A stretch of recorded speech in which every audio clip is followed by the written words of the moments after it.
Hi, and welcome to AP Chemistry. Today we're going to be going over Chapter 20, Electrochemistry.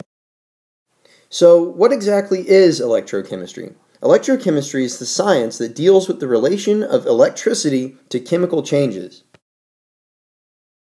Electrochemical reactions are usually divided into two separate half reactions, which include the electrons in the calculation. These half reactions either depict the oxidation or the reduction of a substance.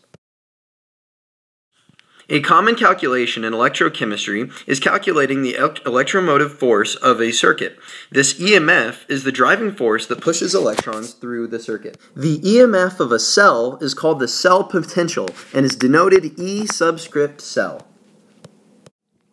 Here's the equation we use to calculate the standard cell potential of a circuit. We take the standard reduction potential of a cathode and we minus it by the standard reduction potential of the anode. These values are usually found in an index at the back of the book.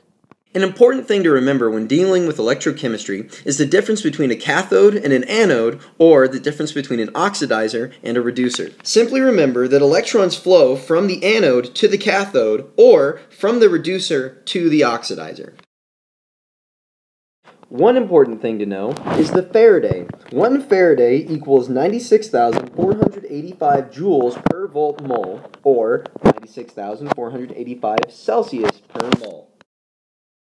The Faraday is important to note because it is what relates Gibbs free energy to the cell potential of a cell. Another important thing to note within this equation is N, which equals the number of moles of electrons transferred during the reaction.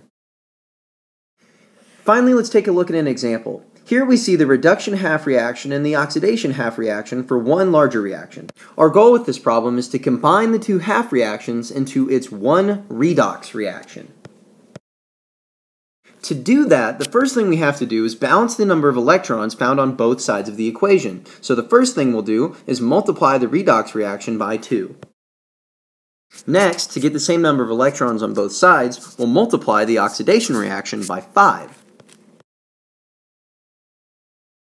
And finally, all we have to do is combine the two reactions into one larger reaction, as you've done before. Canceling out the hydrogens, electrons, and other similar molecules found on both sides of the equation, we get this simple equation here. So what are some important things to remember from this chapter? Well, electrons go from the anode to the cathode, and when calculating the cell potential of a circuit, take the cathode minus the anode.